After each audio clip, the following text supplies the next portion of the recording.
प्यारे दोस्तों, आज की कहानी बहुत ही अनोखी और मजेदार है। आखिर क्यों बादशाह ने गर्भवती रानी को अकेला जंगल में छोड़ा और क्यों राजा की बेटी राजकुमारी की वजह से 3 राजकुमार हंस बन गए? और क्या था सूरजमुखी फूल का रहस्य? और क्यों खूबसूरत राजकुमारी को बूढ़े बादशाह ने अगवा करके अपने कमरे में ले गया? दोस्तों, आज की कहानी बहुत ही मजेदार है। आपको बहुत ही मजा आएगा। कहानी को आखिर तक जरूर सुनिएगा। तो चलिए अब कहानी शुरू करते हैं। बहुत समय पहले की बात है, जब दुनिया आज से बिल्कुल अलग हुआ करती थी। उस जमाने में एक बहुत बड़ा और समृद्ध मुल्क था, जिसकी सीमाएं दूर दूर तक फैली हुई थीं। उस मुल्क के राजमहल इतने भव्य थे कि उनकी चमक दूर से ही नजर आती थी। सोने चांदी से जड़े हुए दरवाजे, हीरे जवाहरात से सजी दीवारें और संगमरमर के फर्श जो दर्पण की तरह चमकते थे। इसी मुल्क में एक राजा राज करता था, जो अपनी प्रजा में बहुत ही प्रसिद्ध था। वह एक शक्तिशाली और प्रतापी राजा था, जिसकी आज्ञा का पालन हर कोई करता था। उसकी आवाज में एक अजीब सा रौब था और उसकी आंखों में एक अजीब सी चमक थी, जो किसी को भी डरा सकती थी। राजा का व्यक्तित्व इतना प्रभावशाली था कि लोग उसके सामने सिर झुकाए खड़े रहते थे। उस राजा के 3 बेटे थे, जो बहुत ही सुंदर, बुद्धिमान और साहसी थे। तीनों राजकुमार अपनी उम्र के हिसाब से बहुत समझदार थे और राजा को उन पर बहुत गर्व था। बड़ा राजकुमार तलवारबाजी में माहिर था और उसकी बहादुरी की कहानियां दूर दूर तक फैली हुई थीं। मझला राजकुमार विद्वान था, वह कई भाषाएं जानता था और शास्त्रों का झांता था। छोटा राजकुमार धनुर्विद्या में निपुण था और उसका निशाना इतना पक्का था कि वह एक तीर से दूसरे तीर को भी चीर सकता था। तीनों भाई एक दूसरे से बहुत प्यार करते थे और हमेशा साथ रहते थे। महल में उनकी हंसी खुशी की आवाजें गूंजती रहती थीं। राजा की रानी भी बहुत ही सुंदर और गुणवान महिला थी। उसका चेहरा चांद की तरह चमकता था और उसकी आंखों में करुणा और प्रेम भरा हुआ था। रानी अपने तीनों बेटों से बहुत प्यार करती थी और उनकी हर खुशी के लिए वह कुछ भी कर सकती थी। महल की सभी दासियां और सेविकाएं रानी की सेवा में तत्पर रहती थीं, क्योंकि वह बहुत ही दयालु और उदार स्वभाव की थी। रानी का दिल बहुत कोमल था और वह किसी को भी दुखी नहीं देख सकती थी। कुछ समय बाद खुदा ने राजा और रानी पर फिर से अपनी कृपा बरसाई। रानी फिर से गर्भवती हो गई और यह खबर सुनकर पूरे महल में खुशियां मनाई गईं। दासियां खुशी से नाचने लगीं और सेवक मिठाइयां बांटने लगे। तीनों राजकुमार भी बहुत खुश थे कि जल्द ही उन्हें एक और भाई मिलने वाला है। लेकिन राजा के मन में कुछ और ही चल रहा था। वह चाहता था कि इस बार भी उसे बेटा ही हो। उसके मन में यह विचार इतना प्रबल था कि वह रात दिन इसी के बारे में सोचता रहता था। एक दिन की बात है, जब शाम का समय था और सूरज डूबने की तैयारी कर रहा था। आसमान में लाल और नारंगी रंग की आभा फैली हुई थी और महल की खिड़कियों से ठंडी हवा अंदर आ रही थी। राजा अपने शयन कक्ष में रानी के पास बैठा हुआ था। रानी अपने कमरे में आराम कर रही थी और उसका चेहरा गर्भावस्था की चमक से दमक रहा था। राजा ने अचानक रानी की तरफ देखा और बड़ी गंभीरता से बोला, सुनो रानी, मैं तुमसे एक बात कहना चाहता हूं और यह बहुत जरूरी है। रानी ने अपनी कोमल आंखों से राजा की तरफ देखा और धीरे से कहा, जी महाराज, आप कहिए। राजा ने एक लंबी सांस ली और फिर बोला, इस बार भी लड़का ही पैदा होना चाहिए, यह मेरी आज्ञा है। रानी राजा की बात सुनकर थोड़ी चौंकी, लेकिन उसने कुछ नहीं कहा। वह समझ गई थी कि राजा गंभीर है। राजा ने फिर गुस्से से रानी की तरफ देखा और उसकी आंखों में एक अजीब सी चमक आ गई। उसके चेहरे पर क्रोध के भाव स्पष्ट दिखाई दे रहे थे। राजा की मुट्ठियां भींच गई थीं और उसकी आवाज में कठोरता आ गई थी। वह बोला, और अगर इस बार तुम्हारे यहां बेटी पैदा हुई, अगर लड़की ने जन्म लिया, तो याद रखना, मैं अपने तीनों बेटों को मरवा डालूंगा। यह मेरा वचन है और तुम जानती हो कि मैं अपने वचन से कभी नहीं मुकरता। राजा की यह अजीब और डरावनी बात सुनकर रानी के होश उड़ गए। उसका चेहरा पीला पड़ गया और उसके हाथ पैर कांपने लगे। उसकी आंखों में आंसू आ गए, लेकिन उसने उन्हें रोक लिया। उसके मन में तूफान उठने लगा। वह सोचने लगी कि यह कैसी बात है, यह कैसा न्याय है। एक मां अपने बच्चे की लिंग का चुनाव कैसे कर सकती है? यह तो खुदा के हाथ में है। लेकिन रानी यह भी जानती थी कि राजा बहुत जिद्दी है। जब वह कोई बात कह देता है तो उसे पूरा करके ही दम लेता है। उसकी आज्ञा का उल्लंघन करने की हिम्मत किसी में नहीं है। रानी का दिल बैठने लगा। वह रात भर सो नहीं सकी। वह करवटें बदलती रही और सोचती रही। उसके मन में तरह तरह के विचार आने लगे। वह सोचने लगी कि अगर इस बार लड़की पैदा हुई तो फिर क्या होगा? क्या राजा सचमुच अपने तीनों बेटों को मार डालेगा? वे तीनों निर्दोष राजकुमार जिन्होंने कभी किसी का बुरा नहीं किया, क्या उन्हें सचमुच मौत के घाट उतार दिया जाएगा? रानी बेचारी इन सब बातों को सोच सोच कर परेशान हो रही थी। उसका मन भारी हो गया था और उसकी आंखों से आंसू बहने लगे थे। दिन गुजरते गए और रानी की परेशानी बढ़ती गई। जैसे जैसे बच्चे के जन्म का समय करीब आता गया, रानी और भी ज्यादा चिंतित होती गई। वह अपने तीनों बेटों को देखती तो उसका दिल भर आता। वह सोचती कि ये तीनों कितने मासूम हैं, कितने प्यारे हैं, कैसे कोई इन्हें मार सकता है। लेकिन राजा की बात उसके कानों में गूंजती रहती। रानी ने कई बार राजा से इस बारे में बात करने की कोशिश की, लेकिन हर बार राजा ने उसे टाल दिया। राजा अपनी जिद पर अड़ा रहा। रानी ने महल के पंडितों और ज्योतिषियों से भी सलाह ली। उसने मंदिरों में जाकर पूजा अर्चना की। उसने व्रत रखे और खुदा से प्रार्थना की कि उसे बेटा ही हो। लेकिन उसका मन शांत नहीं हो रहा था। वह जानती थी कि यह सब खुदा के हाथ में है और वह जो चाहेगा वही होगा। रानी ने अपने मन में एक योजना बनानी शुरू की। वह सोचने लगी कि अगर लड़की पैदा हुई तो वह अपने बेटों को कैसे बचाएगी। महीने बीतते गए और अब बच्चे के जन्म में बस कुछ ही दिन बाकी रह गए थे। रानी की चिंता चरम पर थी। उसने आखिर एक रात को फैसला किया कि वह अपने तीनों बेटों से यह बात साझा करेगी। वह नहीं चाहती थी कि अचानक कोई मुसीबत आए और उसके बेटे बेखबर रहें। उसने सोचा कि अगर उन्हें पहले से पता होगा तो वे अपनी जान बचाने का कोई रास्ता निकाल सकते हैं। एक दिन जब सुबह का समय था और महल में शांति छाई हुई थी, रानी ने अपने तीनों बेटों को अपने कमरे में बुलाया। तीनों राजकुमार अपनी मां के बुलावे पर तुरंत आ गए। वे सोच रहे थे कि शायद मां ने उन्हें कोई अच्छी खबर देने के लिए बुलाया है, लेकिन जब उन्होंने रानी का चेहरा देखा तो समझ गए कि कुछ गड़बड़ है। रानी का चेहरा उदास था और उसकी आंखों में चिंता की लकीरें साफ दिखाई दे रही थीं। रानी ने अपने तीनों बेटों को अपने पास बिठाया। उसने उनके सिर पर हाथ फेरा और फिर गहरी सांस लेकर बोली, बेटा, मुझे तुम तीनों से कुछ बहुत जरूरी बात करनी है। तीनों राजकुमार ध्यान से सुनने लगे। रानी ने आगे कहा, तुम लोग जानते हो कि जल्द ही तुम्हें एक और भाई या बहन मिलने वाली है। तीनों ने हां में सिर हिलाया। रानी की आंखों में आंसू आ गए और वह बोली, लेकिन तुम्हारे पिता ने एक बहुत बड़ी शर्त रखी है। फिर रानी ने अपने तीनों बेटों को वह सारी बात बताई जो राजा ने उससे कही थी। उसने बताया कि कैसे राजा ने कहा है कि अगर लड़की पैदा हुई तो वह तीनों भाइयों को मरवा देगा। यह बात सुनकर तीनों राजकुमार सन्न रह गए। उन्हें विश्वास नहीं हो रहा था कि उनके पिता ऐसी बात कह सकते हैं। बड़े राजकुमार ने कहा, लेकिन मां, यह तो बहुत अन्याय है। हमने क्या गुनाह किया है? रानी ने उसका हाथ पकड़ा और बोली, बेटा, मुझे भी पता है कि यह अन्याय है, लेकिन तुम्हारे पिता की जिद के आगे किसी की नहीं चलती।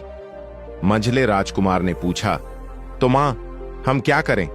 क्या हम बस अपनी मौत का इंतजार करें? रानी ने जवाब दिया, नहीं बेटा, इसीलिए तो मैंने तुम्हें बुलाया है। मैंने एक योजना सोची है। छोटे राजकुमार ने उत्सुकता से पूछा, क्या योजना है मां? हमें भी बताओ। तीनों भाई बहुत घबराए हुए थे। उन्हें भी अपने पिता के बारे में अच्छी तरह मालूम था। वे जानते थे कि राजा जो कहता है वो करके दिखाता है। उसका कहा हुआ पूरा होता है और उसकी आज्ञा का उल्लंघन करने वाले को कड़ी सजा मिलती है। रानी ने अपने आंसू पोंछे और बोली, मैंने काफी सोच विचार किया है और अब मेरे पास सिर्फ एक ही उपाय बचा है। तीनों भाई एक साथ बोले, वो उपाय क्या है मां? हमें भी बताओ, हम कुछ भी करने को तैयार हैं। रानी ने उन्हें समझाया, देखो बेटा, अब सिर्फ एक ही रास्ता है कि तुम तीनों यहां से निकलकर जंगल में चले जाओ।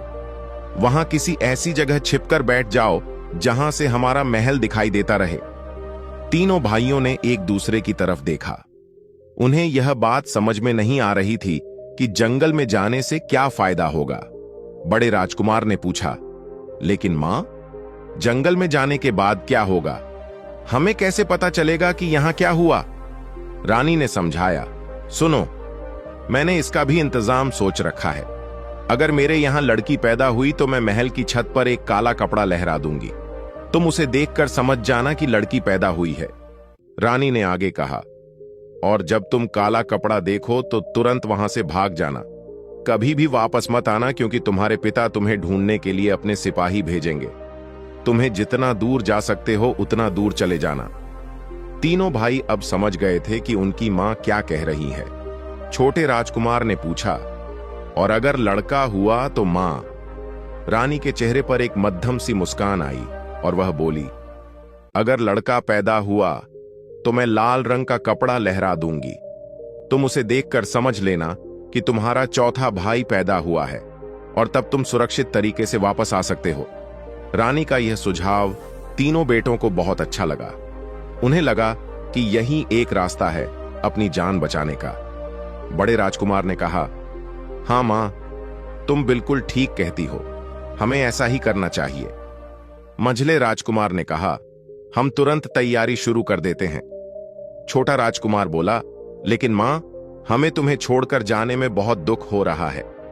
रानी ने उसे गले से लगाया और बोली, बेटा, यह कुछ दिनों की ही तो बात है, जल्द ही हम फिर से साथ होंगे। उसके बाद तीनों राजकुमारों ने अपनी तैयारी शुरू कर दी। उन्होंने अपने कमरे में जाकर जरूरी सामान इकट्ठा करना शुरू किया। उन्होंने कुछ कपड़े लिए, थोड़ा सा खाना पानी लिया और कुछ हथियार भी साथ रख लिए, क्योंकि जंगल में किसी भी तरह का खतरा हो सकता था। उन्होंने सोने चांदी के कुछ सिक्के भी अपने साथ रख लिए ताकि जरूरत पड़ने पर काम आ सकें। तीनों भाई बहुत समझदारी से अपना सामान बांध रहे थे। शाम ढलने लगी और महल में अंधेरा छाने लगा। रात का समय हो गया था और चारों तरफ सन्नाटा था। महल के अधिकतर लोग सो चुके थे। रानी ने अपने तीनों बेटों को अपने पास बुलाया। वह उन्हें आखिरी बार देखना चाहती थी। तीनों राजकुमार अपने सामान के साथ अपनी मां के कमरे में आए। रानी ने उन तीनों को गले से लगाया और उनके माथे को चूमा। उसकी आंखों से आंसू बह रहे थे। रानी ने कहा, बेटा, अपना ध्यान रखना, जंगल में बहुत खतरे हैं। जंगली जानवरों से सावधान रहना और एक दूसरे का साथ कभी मत छोड़ना।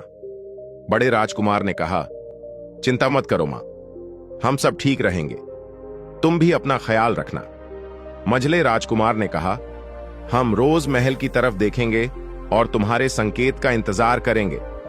छोटे राजकुमार ने रोते हुए कहा, मां, हम जल्दी वापस आना चाहते हैं।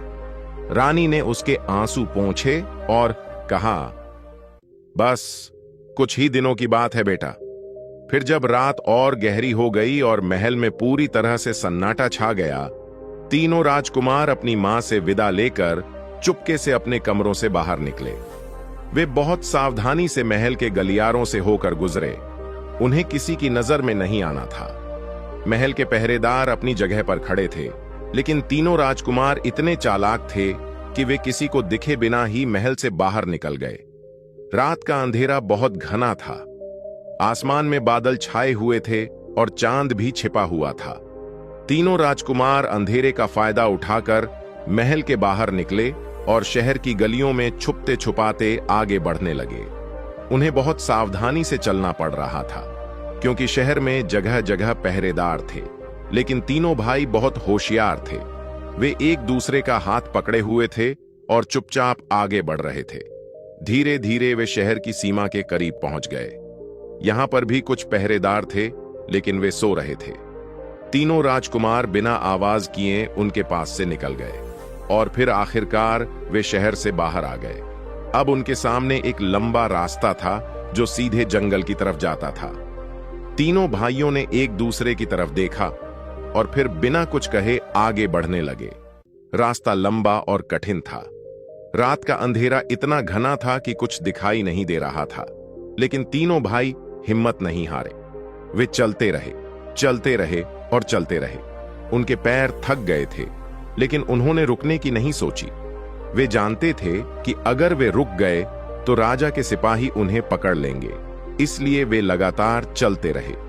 कुछ घंटों के बाद उन्होंने देखा कि दूर जंगल की हरियाली दिखाई देने लगी है। जंगल बहुत घना था और उसके पेड़ बहुत ऊंचे थे। पेड़ों की शाखाएं इतनी घनी थीं कि उनके बीच से आसमान भी दिखाई नहीं देता था। तीनों राजकुमार जंगल के करीब पहुंच गए और फिर जंगल में प्रवेश कर गए। जंगल में घुसते ही उन्हें एक अलग ही दुनिया दिखाई दी। यहाँ चारों तरफ पेड़ ही पेड़ थे, झाड़ियां थीं और जंगली जानवरों की आवाजें आ रही थीं। तीनों भाई डरे हुए थे, लेकिन उन्होंने हिम्मत नहीं हारी। वे आगे बढ़ते रहे। जंगल में रास्ता ढूंढना बहुत मुश्किल था। चारों तरफ अंधेरा था और कोई रास्ता दिखाई नहीं दे रहा था। लेकिन बड़े राजकुमार को तारों का ज्ञान था। वह तारों को देखकर दिशा का अंदाजा लगा सकता था। उसने अपने भाइयों को रास्ता दिखाया और वे उसी दिशा में चलने लगे। घंटों चलने के बाद आखिरकार उन्हें एक ऐसी जगह मिली जो उनके लिए सही थी। यह जगह जंगल के बीच एक छोटी सी पहाड़ी पर थी। यहां से उनके महल की छत साफ दिखाई देती थी। तीनों भाइयों को लगा कि यह जगह उनके लिए बिल्कुल सही है। यहां से वे अपनी मां के संकेत को आसानी से देख सकेंगे। अब उन्होंने यहां रहने की तैयारी शुरू की। उन्होंने इधर उधर से सूखी लकड़ियां इकट्ठी की। जंगल में बहुत सारी सूखी लकड़ियां पड़ी हुई थीं। तीनों भाई मिलकर लकड़ियां लाने लगे। बड़े राजकुमार ने अपनी तलवार से कुछ पेड़ों की शाखाएं काटी। मझले राजकुमार ने घास फूस इकट्ठा किया और छोटे राजकुमार ने बड़े पत्ते इकट्ठे किए। फिर तीनों ने मिलकर उन लकड़ियों, घास फूस और पत्तों से एक छोटी सी झोपड़ी बनाई। झोपड़ी बनाने में उन्हें पूरी रात लग गई, लेकिन सुबह होते होते झोपड़ी तैयार हो गई। यह एक छोटी सी झोपड़ी थी, लेकिन इतनी बड़ी थी कि तीनों भाई उसमें आराम से रह सकें। झोपड़ी के अंदर उन्होंने घास बिछा दी ताकि जमीन की सख्ती से बचा जा सके। उन्होंने झोपड़ी के बाहर एक छोटी सी जगह भी साफ की जहां वे बैठ सकें और अपने महल की तरफ देख सकें। अब तीनों राजकुमार इस झोपड़ी में रहने लगे। उनकी जिंदगी पूरी तरह बदल गई थी। जो राजकुमार शाही महलों में रहते थे, शानदार बिस्तरों पर सोते थे, स्वादिष्ट भोजन खाते थे, वे अब जंगल में एक छोटी सी झोपड़ी में रह रहे थे। लेकिन उन्होंने कोई शिकायत नहीं की। वे जानते थे कि यह उनकी जान बचाने के लिए जरूरी है। हर रोज सुबह होते ही तीनों भाई उठ जाते और अपने महल की तरफ देखने लगते। वे बड़ी उत्सुकता से इंतजार करते कि कब छत पर कोई कपड़ा लहराएगा। लेकिन दिन गुजरते गए और कोई कपड़ा दिखाई नहीं दिया। तीनों भाई निराश होते, लेकिन फिर भी आशा नहीं छोड़ते। वे हर रोज सुबह से शाम तक अपने महल की तरफ देखते रहते। दिन में वे जंगल में घूमते और अपने खाने के लिए फल इकट्ठे करते। जंगल में तरह तरह के फल थे। कुछ पेड़ों पर आम लगे हुए थे तो कुछ पर जामुन, कुछ झाड़ियों में बेर थे तो कुछ में अंगूर। तीनों भाई इन फलों को इकट्ठा करते और उन्हें खाकर अपना पेट भरते। कभी कभी वे शिकार भी करते। छोटे राजकुमार का निशाना इतना पक्का था कि वह अपने धनुष से हिरण या खरगोश को मार लेता, फिर वे उसे पकाकर खाते। इस तरह उनके दिन गुजर रहे थे। वे निराशा और आशा के बीच झूल रहे थे। कभी उन्हें लगता कि शायद उनकी मां ने उन्हें भुला दिया है, कभी उन्हें लगता कि शायद अभी बच्चा पैदा नहीं हुआ है। लेकिन वे हर रोज महल की तरफ देखना नहीं भूलते थे। फिर एक रोज सुबह जब तीनों भाई रोज की तरह उठे और अपने महल की तरफ देखा तो उन्हें कुछ अलग दिखाई दिया। महल की छत पर कुछ हिल रहा था। तीनों भाई ध्यान से देखने लगे। उनकी सांसें रुक गई थीं, उनके दिल की धड़कनें तेज हो गई थीं और फिर उन्होंने साफ साफ देखा कि महल की छत पर एक काला कपड़ा लहरा रहा था। यह देखते ही तीनों भाइयों का दिल बैठ गया। बड़े राजकुमार ने कहा, यह काला कपड़ा है, इसका मतलब है कि हमारी बहन पैदा हुई है। मझले राजकुमार ने निराशा से कहा, अब हम कभी अपने घर वापस नहीं जा सकते। छोटा राजकुमार रोने लगा और बोला, हम अपनी मां से कभी नहीं मिल पाएंगे। तीनों भाइयों की आंखों में आंसू आ गए। उन्हें समझ आ गया था कि अब उनके लिए वापस जाने का कोई रास्ता नहीं है। अगर वे वापस गए तो राजा उन्हें जरूर मरवा देगा। तीनों भाइयों ने एक दूसरे को देखा और फिर फैसला किया कि अब उन्हें और गहरे जंगल में चले जाना चाहिए। यहां पर रहना खतरनाक हो सकता है क्योंकि राजा अपने सिपाही उन्हें ढूंढने के लिए भेज सकता है। इसलिए उन्होंने अपना सामान समेटा और जंगल के ओर अंदर चले गए। वे चलते गए और चलते गए। जंगल इतना घना हो गया कि अब उन्हें अपना महल भी दिखाई नहीं देता था। आखिरकार उन्हें एक और जगह मिली जो पहली जगह से भी ज्यादा सुरक्षित थी। यहां जंगल इतना घना था कि कोई आसानी से यहां नहीं पहुंच सकता था। यहां बड़े बड़े पेड़ थे और चारों तरफ घनी झाड़ियां थीं। एक छोटा सा झरना भी पास में था जिससे उन्हें पानी मिल सकता था। तीनों भाइयों को लगा कि यह जगह उनके लिए बिल्कुल सही है। उन्होंने यहां फिर से एक कुटिया बनाई। इस बार उन्होंने पहले से बड़ी और मजबूत कुटिया बनाई। उन्होंने मोटी लकड़ियां इस्तेमाल की और कुटिया को इस तरह बनाया कि बारिश और तूफान से भी वह सुरक्षित रहे। कुटिया के अंदर उन्होंने 3 अलग अलग जगह बनाई जहां तीनों भाई सो सकें। उन्होंने एक छोटी सी रसोई भी बनाई जहां वे खाना पका सकें। कुटिया के बाहर उन्होंने एक छोटा सा बगीचा भी बनाया जहां उन्होंने कुछ सब्जियां लगाईं। धीरे धीरे तीनों भाई इस जंगल की जिंदगी के आदी हो गए। वे सुबह उठते, झरने में नहाते, फिर जंगल में घूमने जाते। वे फल इकट्ठे करते, शिकार करते और कभी कभी मछलियां भी पकड़ते। पास में एक छोटी सी नदी थी जिसमें बहुत सारी मछलियां थीं।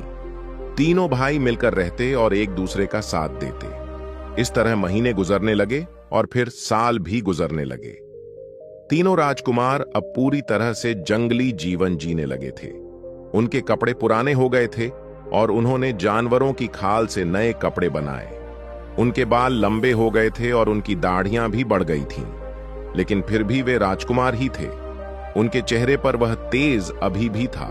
उधर महल में राजकुमारी का जन्म हुआ था। रानी बहुत खुश थी कि उसे एक बेटी मिली है, लेकिन साथ ही बहुत दुखी भी थी कि इसकी वजह से उसके तीनों बेटों को घर छोड़कर जाना पड़ा। राजा को जब पता चला कि लड़की पैदा हुई है तो वह बहुत गुस्सा हुआ। उसने तुरंत अपने सिपाहियों को बुलाया और हुक्म दिया कि तीनों राजकुमारों को ढूंढ कर लाया जाए। लेकिन जब सिपाहियों ने पूरे महल में तलाश किया तो कहीं भी राजकुमार नहीं मिले। रानी ने राजा से कहा कि राजकुमार कल रात से ही गायब हैं, शायद वे कहीं घूमने गए होंगे। राजा ने पूरे शहर में तलाश करवाई, लेकिन राजकुमार कहीं नहीं मिले। फिर उसने जंगल में भी सिपाही भेजे, लेकिन जंगल इतना बड़ा और घना था कि सिपाही राजकुमारों को नहीं ढूंढ सके। आखिरकार राजा को लगा कि राजकुमार कहीं भाग गए हैं और अब वे वापस नहीं आएंगे। धीरे धीरे राजा ने भी उन्हें ढूंढना बंद कर दिया। राजकुमारी बड़ी होने लगी। वह बहुत ही सुंदर थी। उसके बाल काले और लंबे थे। उसकी आंखें बड़ी बड़ी थीं और उसका चेहरा चांद की तरह चमकता था। रानी उससे बहुत प्यार करती थी, लेकिन हर बार जब वह राजकुमारी को देखती तो उसे अपने तीनों बेटों की याद आ जाती। रानी अक्सर रोती रहती और सोचती कि पता नहीं उसके बेटे कहाँ हैं, कैसे हैं। राजकुमारी भी धीरे धीरे बड़ी होती गई। वह बचपन के खिलौनों से खेलती थी, महल के बगीचों में घूमती थी और रानी के साथ समय बिताती थी। जैसे जैसे वह बड़ी होती गई, वह और भी सुंदर होती गई। उसकी सुंदरता की चर्चा दूर दूर तक फैलने लगी। राजकुमारी को फूलों से बहुत प्यार था, इसलिए राजा ने उसके लिए एक खूबसूरत बाग बनवाया। इस बाग में हजारों किस्म के फूल लगाए गए, गुलाब, चमेली, मोगरा, गेंदा, कमल और न जाने कितने तरह के फूल। राजकुमारी हर रोज अपने बाग में जाती और फूलों से बातें करती। वह उन्हें पानी देती, उनकी देखभाल करती और उनके साथ समय बिताती। समय बीतता गया और राजकुमारी बचपन के खिलौने छोड़कर जवानी के सपनों से खेलने लगी। अब वह एक खूबसूरत युवती बन गई थी। उसके मन में तरह तरह के सवाल उठने लगे। वह दुनिया के बारे में जानना चाहती थी। नई चीजें सीखना चाहती थी। एक रोज राजकुमारी अपने बाग में घूम रही थी। उसने महल की दासियों से कुछ बातें सुनी थीं, जिसने उसके मन में सवाल पैदा कर दिए थे। वह सीधे अपनी मां के पास गई। रानी अपने कमरे में बैठी हुई कुछ काम कर रही थी। राजकुमारी ने पूछा, मां, मैंने सुना है कि मेरे भी भाई थे, क्या यह सच है? रानी यह सवाल सुनकर चौंक गई। उसका चेहरा पीला पड़ गया और उसके हाथों से जो काम वह कर रही थी वह छूट गया। उसे नहीं पता था कि राजकुमारी को इस बारे में कैसे पता चला। रानी ने घबराकर पूछा, तुमने यह कहां से सुना? राजकुमारी ने जवाब दिया, मां, मैंने दासियों को बातें करते सुना। वे कह रही थीं कि मेरे पैदा होने से पहले 3 राजकुमार थे जो अचानक गायब हो गए। रानी के दिमाग में तूफान चलने लगा। उसे नहीं पता था कि राजकुमारी को क्या जवाब दे। अगर उसने सच बता दिया तो राजा को पता चल जाएगा और फिर बड़ी मुसीबत हो सकती है, लेकिन अगर उसने झूठ बोला तो राजकुमारी को धोखा होगा। रानी बहुत मुश्किल में फंस गई थी। आखिरकार रानी ने फैसला किया कि वह राजकुमारी को झूठ बोलेगी। यही सबके लिए अच्छा है। रानी ने कहा, नहीं बेटी, तुम्हारा कोई भाई नहीं है। ये सब बेकार की बातें हैं। तुम दासियों की बातों पर ध्यान मत दो। राजकुमारी को रानी का जवाब संतोषजनक नहीं लगा, लेकिन उसने कुछ नहीं कहा। वह चुपचाप अपने बाग में चली गई। बाग में जाकर राजकुमारी बहुत उदास हो गई। उसे लग रहा था कि उसकी मां ने उससे झूठ बोला है। उसका दिल कह रहा था कि जरूर उसके भाई थे और वे कहीं चले गए हैं। राजकुमारी बहुत सोच में पड़ गई। वह अपने बाग में इधर उधर घूमने लगी। उसका बाग सचमुच बहुत खूबसूरत था। हर तरफ रंग बिरंगे फूल खिले हुए थे। फूलों की खुशबू पूरे बाग में फैली हुई थी। लेकिन आज राजकुमारी के मन में इतनी उदासी थी कि उसे किसी चीज में मजा नहीं आ रहा था। राजकुमारी एक पेड़ के नीचे बैठ गई और सोचने लगी। उसके मन में तरह तरह के विचार आ रहे थे। वह सोच रही थी कि अगर सचमुच उसके भाई थे तो वे कहां गए? क्या उन्हें कुछ हो गया? क्या वे जिंदा हैं या नहीं? ये सब सवाल उसके मन में घूम रहे थे। इतने में वहां एक बुढ़िया आई। ये बुढ़िया बहुत ही अजीब दिखती थी। उसके बाल सफेद थे और उसकी पीठ झुकी हुई थी। उसके हाथ में एक लाठी थी जिसके सहारे वह चल रही थी। उसके चेहरे पर झुर्रियां थीं, लेकिन उसकी आंखों में एक अजीब सी चमक थी। बुढ़िया राजकुमारी के पास आई और बोली, राजकुमारी, तुम्हारा बाग इतना खूबसूरत और हरा भरा है, इतने सुंदर फूल हैं, फिर तुम इतनी उदास क्यों हो? राजकुमारी ने बुढ़िया को देखा। उसे यह बुढ़िया पहचान ही नहीं लगी। उसने पहले कभी इसे नहीं देखा था। राजकुमारी ने जवाब दिया, नहीं, मैं उदास नहीं हूं, मैं बस कुछ सोच रही थी। लेकिन बुढ़िया मुस्कुराई और बोली, तुम झूठ कह रही हो राजकुमारी, तुम उदास हो और मुझे यह भी मालूम है कि तुम उदास क्यों हो। राजकुमारी चौंक गई। उसे आश्चर्य हुआ कि यह बुढ़िया कैसे जानती है कि वह उदास है। राजकुमारी ने पूछा, तुम्हें कैसे पता कि मैं उदास हूं? बुढ़िया ने उसकी आंखों में आंखें डालते हुए कहा, राजकुमारी, तुम्हारे बाग में हर किस्म के फूल हैं। यहाँ गुलाब है, चमेली है, मोगरा है, कमल है, लेकिन तुम्हारे बाग में सूरजमुखी का फूल नहीं है और इसीलिए इस वक्त तुम उदास हो। राजकुमारी को बुढ़िया की बात बहुत अजीब लगी। उसे सूरजमुखी के फूल के बारे में कुछ भी नहीं पता था। वाकई उसके बाग में सूरजमुखी का फूल नहीं था। राजकुमारी ने सोचा कि खुदा जाने यह सूरजमुखी का फूल कितना खूबसूरत होगा, वह कैसा होता होगा। राजकुमारी की उत्सुकता बढ़ गई और उसने बुढ़िया से पूछा, सूरजमुखी के फूल में क्या खास बात होती है? वह कैसा होता है? बुढ़िया ने एक रहस्यमय मुस्कान के साथ जवाब दिया, राजकुमारी, सूरजमुखी का फूल बहुत ही अनोखा और खूबसूरत फूल है। यह फूल सूरज की तरह चमकता है। जब इस फूल पर सूरज की रोशनी पड़ती है तो यह इतना चमकता है कि इसकी चमक दूर दूर तक जाती है। इस फूल का रंग सुनहरा पीला होता है और इसकी पंखुड़ियां सूरज की किरणों की तरह चारों तरफ फैली होती हैं। बुढ़िया ने आगे कहा, लेकिन राजकुमारी, सूरजमुखी का फूल सिर्फ खूबसूरत ही नहीं होता, इसमें एक जादुई शक्ति भी होती है। राजकुमारी की उत्सुकता और बढ़ गई। उसने पूछा, जादुई शक्ति? कैसी जादुई शक्ति? बुढ़िया ने धीरे से कहा, सूरजमुखी के फूल की चमक इतनी तेज होती है कि कोई भी आदमी इसे सहन नहीं कर सकता। अगर कोई आदमी गलती से इस फूल को छू ले तो वह तुरंत हंस बन जाता है। राजकुमारी को यह बात सुनकर बहुत आश्चर्य हुआ। उसे विश्वास नहीं हो रहा था कि कोई फूल इतना शक्तिशाली हो सकता है। उसने पूछा, सच में? अगर कोई आदमी इस फूल को छू ले तो वह हंस बन जाता है? बुढ़िया ने सिर हिलाते हुए कहा, हां राजकुमारी, बिल्कुल सच। लेकिन यह जादू सिर्फ आदमियों पर ही असर करता है। अगर कोई औरत इस फूल को छू ले तो उसका कुछ नहीं बिगड़ता, वह बिल्कुल सुरक्षित रहती है। राजकुमारी हैरान थी। यह बात जितनी अजीब बन सकता है राजकुमारी, लेकिन इसके लिए एक शर्त है।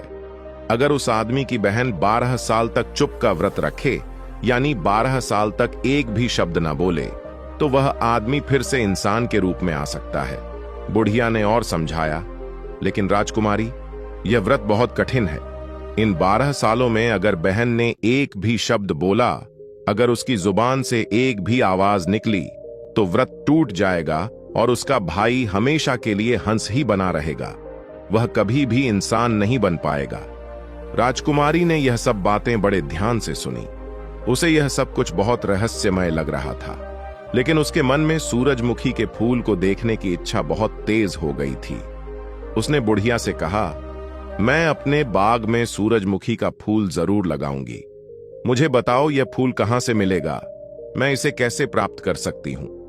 बुढ़िया ने राजकुमारी को सूरजमुखी के फूल का पता बताया। उसने कहा, राजकुमारी, इस फूल को पाना बहुत मुश्किल है। यह फूल बहुत दूर एक पहाड़ की चोटी पर उगता है। वहां जाना बहुत खतरनाक है, लेकिन अगर तुम वहां किसी को भेजो तो वे इस फूल को ला सकते हैं। पहाड़ का नाम सूर्य पर्वत है और वहां एक बूढ़ा माली रहता है जो इस फूल की देखभाल करता है।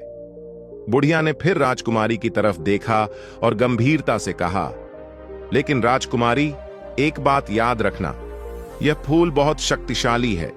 जब यह फूल तुम्हारे बाग में लगाया जाए तो बहुत सावधानी बरतना।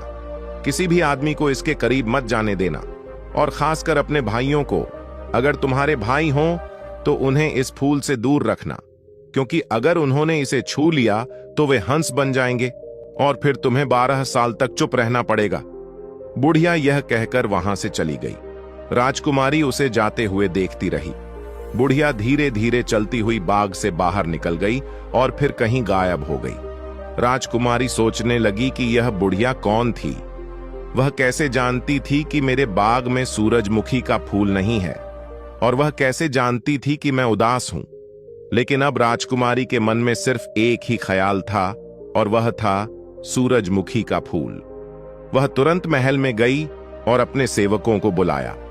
उसने उन्हें सूर्य पर्वत का पता बताया और कहा कि वे वहां जाकर सूरजमुखी का पौधा लेकर आएं। सेवकों ने राजकुमारी की आज्ञा का पालन किया। वे तुरंत सूर्य पर्वत की तरफ रवाना हो गए। सूर्य पर्वत जाने में सेवकों को 3 दिन लगे, को कई दिन लग गए। रास्ता लंबा और कठिन था, लेकिन आखिरकार वे सूर्य पर्वत पहुंच गए। वहां उन्हें एक बूढ़ा माली मिला जो सूरजमुखी के फूलों की देखभाल करता था। सेवकों ने उसे बताया कि वे राजकुमारी के भेजे हुए हैं और उन्हें सूरजमुखी का पौधा चाहिए। बूढ़े माली ने उन्हें एक खूबसूरत सूरजमुखी का पौधा दिया और साथ ही उन्हें चेतावनी भी दी कि इस पौधे की देखभाल बहुत सावधानी से करनी होगी। सेवक सूरजमुखी का पौधा लेकर वापस लौटे। राजकुमारी बहुत खुश हुई जब उसने पौधा देखा। यह पौधा बहुत ही खूबसूरत था। इसके पत्ते बड़े और हरे थे। राजकुमारी ने तुरंत इस पौधे को अपने बाग में सबसे खास जगह पर लगाया। उसने माली को हिदायत दी कि इस पौधे की बहुत अच्छी देखभाल की जाए। कुछ हफ्तों बाद सूरजमुखी के पौधे पर कलियां आने लगीं। राजकुमारी हर रोज अपने बाग में जाती और पौधे को देखती। वह बहुत उत्सुक थी कि फूल कब खिलेगा। और फिर एक दिन सुबह जब वह बाग में गई तो उसने देखा कि सूरजमुखी के पौधे पर एक खूबसूरत फूल खिल गया है। यह फूल सच में बहुत अद्भुत था। इसका रंग सुनहरा पीला था और यह सूरज की तरह चमक रहा था। जब सूरज की रोशनी इस फूल पर पड़ती तो यह इतना चमकता था कि आंखें चौंधियां जातीं। राजकुमारी इस फूल को देखकर बहुत खुश हुई। उसका बाग अब और भी खूबसूरत लग रहा था। सूरजमुखी का फूल बाग की शान बन गया था। राजकुमारी को अपने बाग पर बहुत गर्व था। अब उसके बाग में हर तरह का फूल था। कोई भी फूल ऐसा नहीं था जो उसके बाग में ना हो। वह हर रोज अपने बाग में जाती और फूलों को निहारती, लेकिन सूरजमुखी का फूल उसे सबसे ज्यादा पसंद था। वह घंटों इस फूल को देखती रहती। कुछ दिन गुजर गए और राजकुमारी फिर से अपनी मां के पास गई। उसने रानी से कहा, मां, मैं फिर से तुमसे पूछ रही हूं, मुझे सच सच बताओ, मेरा कोई भाई है या नहीं? रानी ने फिर से उसे टालने की कोशिश की। उसने कहा, बेटी, मैंने तुम्हें पहले भी बताया था, तुम्हारा कोई भाई नहीं है। लेकिन इस बार राजकुमारी ने हार नहीं मानी। वह अपनी जिद पर अड़ गई। उसने कहा, मां, मुझे पता है तुम मुझसे झूठ बोल रही हो। मैंने बहुत सारी बातें सुनी हैं। दासियां आपस में बात करती हैं। मैंने सब सुना है। अगर तुम मुझे सच नहीं बताओगी तो मैं जहर खाकर अपनी जान दे दूंगी। रानी यह सुनकर बहुत घबरा गई। उसे अपनी बेटी की जान की चिंता हो गई। उसने सोचा कि अगर राजकुमारी ने कुछ कर लिया तो वह कभी खुद को माफ नहीं कर पाएगी। रानी ने कहा, ठीक है बेटी, मैं तुम्हें सच बता दूंगी, लेकिन पहले तुम्हें मुझसे वादा करना होगा। राजकुमारी ने पूछा, कैसा वादा मां?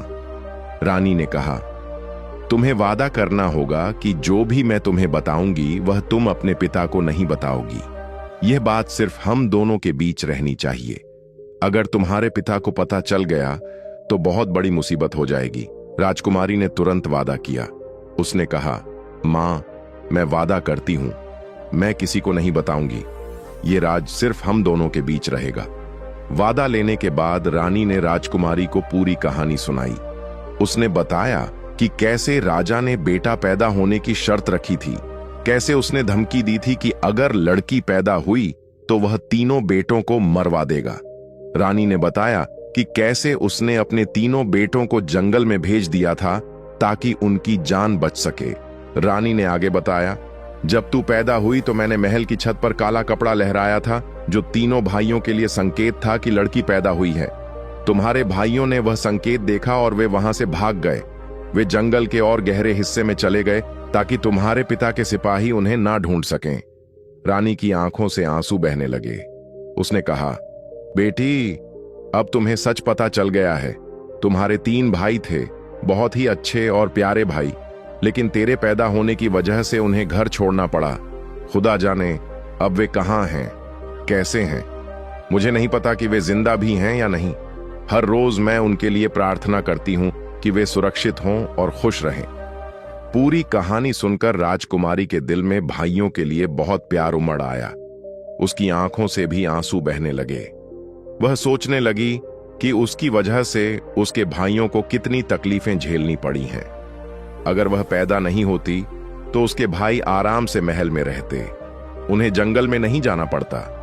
राजकुमारी ने अपनी मां से पूछा, मां, अब मेरे भाई कहां होंगे? क्या वे अभी भी जंगल में हैं? रानी ने जवाब दिया, बेटी, उस वक्त तो वे सामने वाले जंगल में गए थे, वह जगह जहां से हमारा महल दिखता था। लेकिन इस बात को बहुत साल बीत चुके हैं। अब 16 से 17 साल हो गए हैं। अब वे कहां होंगे मुझे नहीं पता। हो सकता है वे किसी और शहर में चले गए हों, हो सकता है वे अभी भी जंगल में हों, खुदा ही जानता है। राजकुमारी ने अपने दिल में ठान लिया कि चाहे कुछ भी हो जाए, वह अपने भाइयों को जरूर ढूंढेगी, वह उन्हें वापस लाएगी। वे जो मुसीबतें उसकी वजह से झेली हैं, उसे उन मुसीबतों का हल ढूंढना होगा। राजकुमारी ने सोचा कि वह अकेली ही अपने भाइयों की तलाश में जाएगी, चाहे उसकी जान ही क्यों ना चली जाए, वह अपने भाइयों को ढूंढ कर रहेगी। अगले कुछ दिन राजकुमारी इसी उधेड़बुन में रही। वह सोचती रहती कि कैसे अपने भाइयों को ढूंढे, कहां से शुरुआत करे, किसे साथ ले जाए। लेकिन फिर उसने फैसला किया कि वह अकेली जाएगी। अगर वह किसी को साथ लेगी तो राजा को पता चल जाएगा, इसलिए उसने अकेले जाने का फैसला किया। आखिरकार एक दिन राजकुमारी ने अपनी योजना को अमल में लाने का फैसला किया। वह रात भर सो नहीं सकी। वह अपनी यात्रा की तैयारी करती रही। उसने कुछ कपड़े लिए, थोड़ा सा खाना लिया और कुछ पैसे भी साथ रख लिए।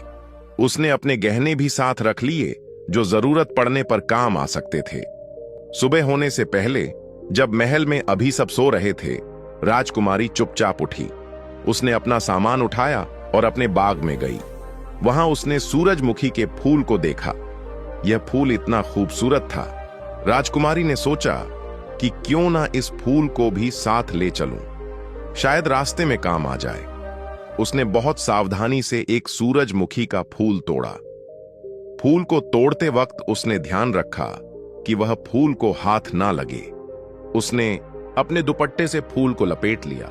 फिर राजकुमारी चुपचाप महल से बाहर निकल गई। उसने ऐसा रास्ता चुना जहां कोई पहरेदार नहीं था। वह बहुत सावधानी से महल की दीवार के साथ साथ चलती हुई बाहर निकल गई। फिर वह शहर की गलियों में से होकर शहर के बाहर आ गई। जब वह शहर से बाहर निकली तो उसने एक लंबी सांस ली। अब वह जंगल की तरफ चल पड़ी।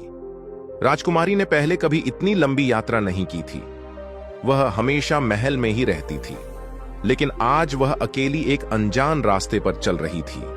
उसे डर भी लग रहा था, लेकिन उसकी हिम्मत नहीं टूटी। वह अपने भाइयों से मिलने के लिए कुछ भी करने को तैयार थी। सूरज निकल आया था और धीरे धीरे दिन चढ़ने लगा। राजकुमारी चलती रही और चलती रही। रास्ता लंबा था और वह थक रही थी। उसके पैर दुखने लगे थे। उसने पहले कभी इतना नहीं चला था। महल में तो वह पालकी में घूमती थी, लेकिन आज उसे अपने पैरों पर चलना पड़ रहा था। दोपहर हो गई और सूरज सिर पर आ गया। गर्मी बहुत तेज हो गई थी। राजकुमारी को बहुत प्यास लगी। उसने अपने साथ लाया हुआ पानी पिया। फिर एक पेड़ के नीचे बैठकर थोड़ा आराम किया। उसने कुछ खाना भी खाया। थोड़ी देर आराम करने के बाद उसने फिर से चलना शुरू किया। शाम ढलने लगी और अब राजकुमारी जंगल के करीब पहुंच गई थी। दूर से जंगल के घने पेड़ दिखाई दे रहे थे। राजकुमारी को खुशी हुई कि आखिरकार वह जंगल तक पहुंच गई है, लेकिन साथ ही उसे डर भी लग रहा था। जंगल में क्या होगा यह उसे नहीं पता था। धीरे धीरे अंधेरा बढ़ने लगा। सूरज डूब रहा था और आसमान में लाल और नारंगी रंग फैल गए थे। राजकुमारी अब जंगल में प्रवेश कर चुकी थी। जंगल बहुत घना था और अंधेरा बहुत तेजी से बढ़ रहा था। अचानक राजकुमारी ने देखा कि उसके हाथ में पकड़े हुए सूरजमुखी के फूल से रोशनी निकल रही है। फूल की रोशनी चारों तरफ फैल रही थी। यह रोशनी इतनी तेज थी कि राजकुमारी को रास्ता साफ दिखाई दे रहा था। राजकुमारी बहुत खुश हुई। उसने सोचा कि खुदा ने उसकी मदद की है। अब वह इस रोशनी में आसानी से चल सकती है। राजकुमारी फूल की रोशनी में चलती रही। जंगल बहुत डरावना था। चारों तरफ अजीब अजीब आवाजें आ रही थीं। कहीं से कोई जानवर गुर्रा रहा था तो कहीं से कोई चिड़िया चीख रही थी। राजकुमारी का दिल जोर जोर से धड़क रहा था। वह बहुत डर रही थी, लेकिन वह रुकी नहीं। वह आगे बढ़ती रही। चलते चलते उसे दूर एक कुटिया दिखाई दी। राजकुमारी ने सोचा कि शायद यहां कोई रहता हो। वह उस कुटिया की तरफ बढ़ने लगी। जैसे जैसे वह करीब आती गई, कुटिया साफ दिखाई देने लगी। यह एक छोटी सी कुटिया थी जो लकड़ियों और घास फूस से बनी हुई थी। कुटिया से धुएं की लकीर निकल रही थी, जिससे पता चल रहा था कि अंदर कोई है।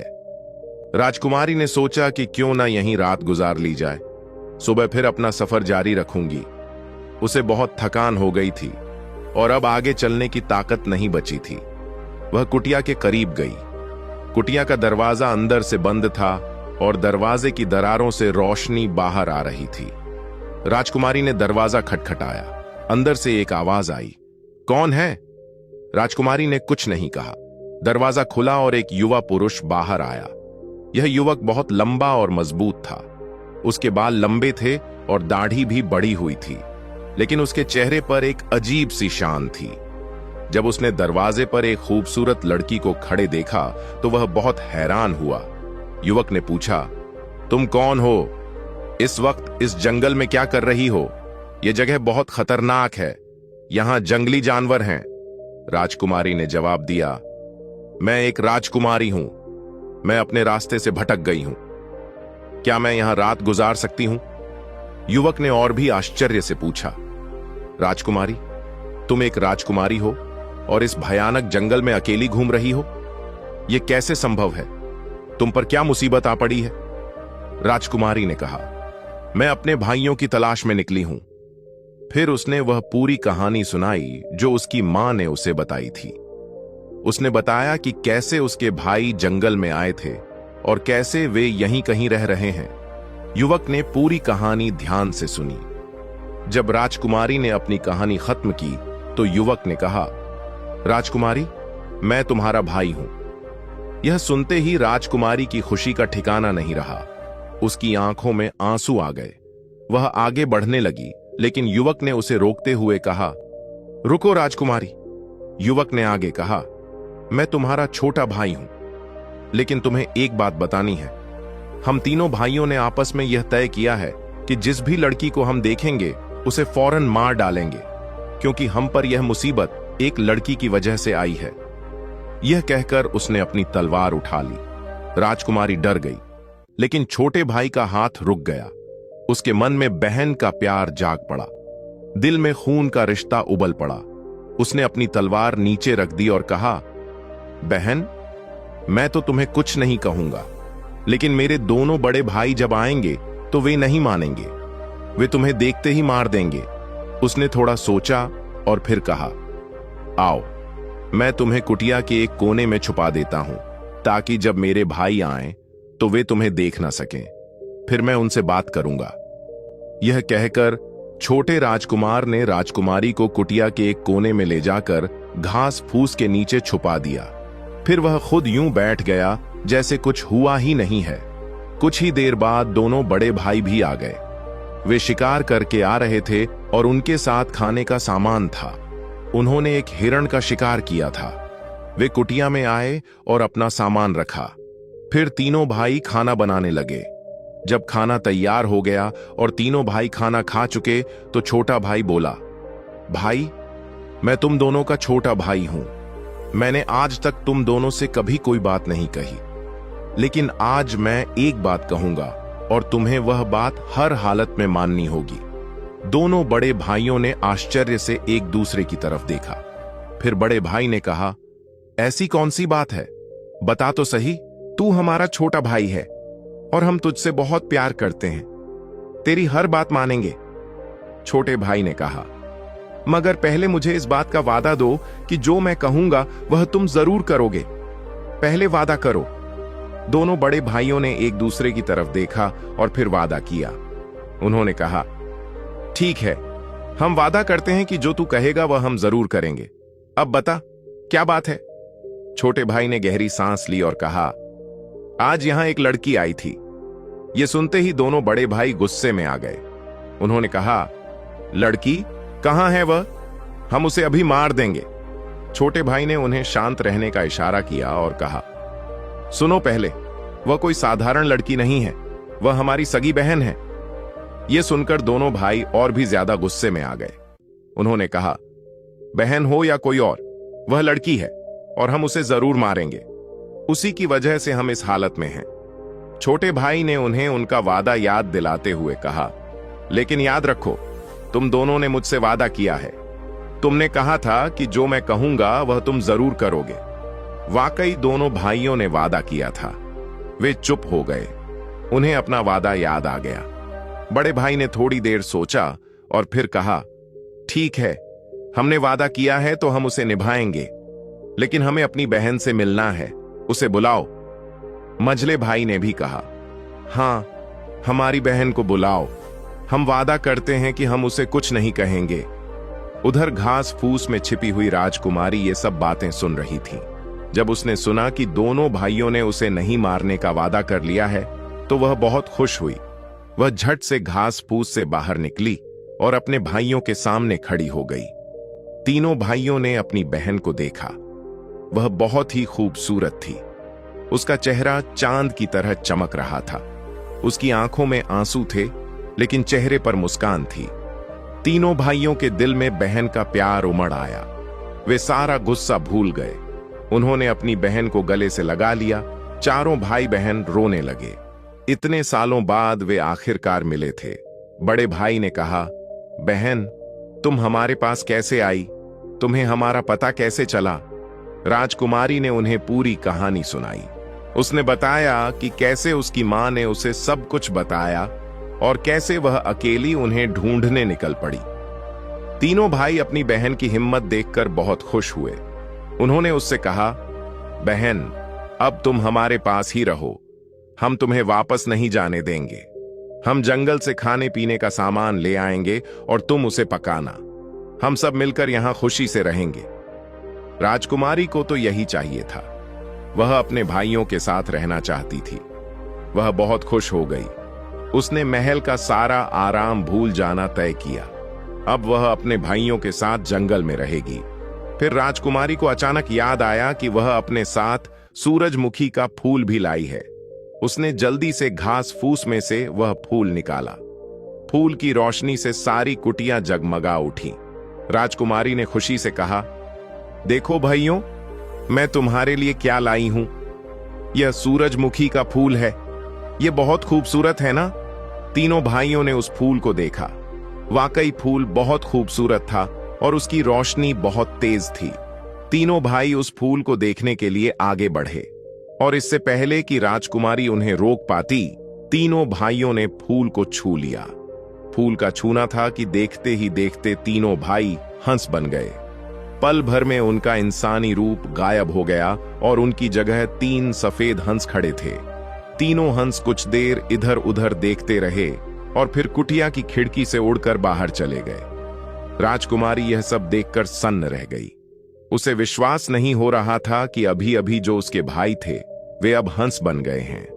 उसे बुढ़िया की बात याद आ गई, जिसने कहा था कि अगर कोई आदमी सूरजमुखी के फूल को छू ले तो वह हंस बन जाता है। राजकुमारी बहुत रोई। उसे अपनी गलती पर बहुत पछतावा हो रहा था। उसने सोचा कि अगर वह यह फूल नहीं लाती तो उसके भाई हंस नहीं बनते। उसने अपनी खुशी में बुढ़िया की चेतावनी को भूल दिया था। लेकिन अब क्या हो सकता था? जो होना था वह हो चुका था। राजकुमारी रोती रही। उसे लगा कि उसने अपने भाइयों को पा लिया था, लेकिन अपनी गलती से दोबारा खो दिया। अब वह क्या करे? वह अपने घर भी नहीं जा सकती, क्योंकि किस मुंह से जाएगी, और अकेली इस जंगल में भी नहीं रह सकती। फिर उसे बुढ़िया की दूसरी बात याद आई। बुढ़िया ने कहा था कि अगर किसी आदमी ने हंस बनने से हंस बन जाए तो उसकी बहन 12 साल तक चुप का व्रत रखे तो वह दोबारा इंसान बन सकता है। लेकिन इन 12 सालों में अगर बहन ने एक भी शब्द बोला तो व्रत टूट जाएगा और भाई हमेशा के लिए हंस ही बना रहेगा। राजकुमारी ने तुरंत फैसला किया। उसने अपने मन में ठान लिया कि वह 12 साल तक चुप रहेगी। वह एक भी शब्द नहीं बोलेगी, चाहे कुछ भी हो जाए। वह अपने भाइयों को वापस लाने के लिए यह व्रत जरूर पूरा करेगी। उसने उसी पल से अपना चुप का व्रत शुरू कर दिया। राजकुमारी उसी कुटिया में रहने लगी। हर रोज सुबह वह उठती और जंगल में घूमती। वह फल इकट्ठे करती और उन्हें खाकर अपना पेट भरती। कभी कभी वह जंगली सब्जियां भी इकट्ठी करती। उसने कुटिया के पास एक छोटा सा बगीचा भी बनाया, जहां उसने कुछ सब्जियां लगाईं। हर रोज तीनों भाई हंसों की शक्ल में कुटिया पर आते। वे कुछ देर अपनी बहन के पास बैठते और फिर उड़ जाते। राजकुमारी उन्हें देखकर बहुत खुश होती, लेकिन उनसे कुछ नहीं कह सकती थी। वह चुप रहती और बस उन्हें प्यार से देखती रहती। इस तरह समय गुजरता गया। महीने बीतते गए और फिर साल भी बीतते गए। राजकुमारी को चुप रहते हुए कई साल बीत गए। उसे 12 साल पूरे होने में अब बस कुछ ही महीने बाकी रह गए थे। एक दिन की बात है। एक दूसरे देश का राजा शिकार खेलने निकला था। वह अपने सैनिकों और मंत्रियों के साथ जंगल में आया था। वे एक हिरण का पीछा कर रहे थे, लेकिन हिरण बहुत तेज था और वह भागता हुआ घने जंगल में चला गया। राजा भी उसके पीछे भागा, लेकिन रास्ते में वह अपने सैनिकों से बिछड़ गया। राजा जंगल में भटकता रहा। वह रास्ता ढूंढने की कोशिश करता रहा, लेकिन रास्ता नहीं मिला। धीरे धीरे शाम होने लगी और अंधेरा छाने लगा। राजा बहुत थक गया था। उसे भूख भी लगी थी और प्यास भी। वह सोचने लगा कि अब क्या करे। तभी उसने दूर एक कुटिया देखी। राजा को लगा कि शायद यहां कोई रहता हो। वह उस कुटिया की तरफ चल पड़ा। जब वह कुटिया के पास पहुंचा तो उसने देखा कि कुटिया का दरवाजा बंद है। उसने दरवाजा खटखटाया और कहा, कोई अंदर है? मैं एक मुसाफिर हूं, मैं रास्ता भटक गया हूं, कृपया दरवाजा खोलो। अंदर राजकुमारी थी, लेकिन वह कुछ नहीं बोल सकती थी। उसका व्रत था, अगर वह बोल पड़ती तो उसका व्रत टूट जाता, इसलिए वह चुपचाप उठी और दरवाजा खोल दिया। जैसे ही राजा ने दरवाजा खोला और अपने सामने एक बेहद खूबसूरत लड़की को देखा, वह हैरान रह गया। उसे विश्वास नहीं हो रहा था कि इस घने जंगल में इतनी सुंदर लड़की रह रही है। राजा कुछ देर तक उसे देखता रहा, फिर उसने पूछा, तुम कौन हो? इस जंगल में अकेली क्या कर रही हो? राजकुमारी ने कोई जवाब नहीं दिया, वह चुपचाप खड़ी रही। राजा ने फिर पूछा, मैं रास्ता भटक गया हूं, क्या मैं यहां रात गुजार सकता हूं? राजकुमारी ने फिर भी कुछ नहीं कहा, वह बस चुपचाप खड़ी रही। राजा को लगा कि शायद यह लड़की शर्मा रही है या डर रही है। उसने कहा, मुझसे डरो नहीं, मैं तुम्हें कुछ नहीं कहूंगा। मैं एक राजा हूं और मैं बस रात गुजारना चाहता हूं, सुबह मैं चला जाऊंगा। राजकुमारी ने फिर भी कुछ नहीं कहा, लेकिन उसने अंदर आने का इशारा किया। राजा अंदर आ गया। उसने अपना घोड़ा कुटिया के बाहर बांध दिया। वह बहुत थका हुआ था। राजकुमारी ने उसे पानी दिया और कुछ फल भी दिए। राजा ने पानी पिया और फल खाए। फिर वह कुटिया के एक कोने में लेट गया और सो गया। सुबह हो गई। राजा उठा और उसने देखा कि कुटिया में कोई और नहीं है, बस वह लड़की अकेली है। राजा को और भी आश्चर्य हुआ। उसने राजकुमारी से कहा, तुम यहां अकेली रहती हो, तुम्हारे साथ कोई और नहीं है? राजकुमारी ने कोई जवाब नहीं दिया।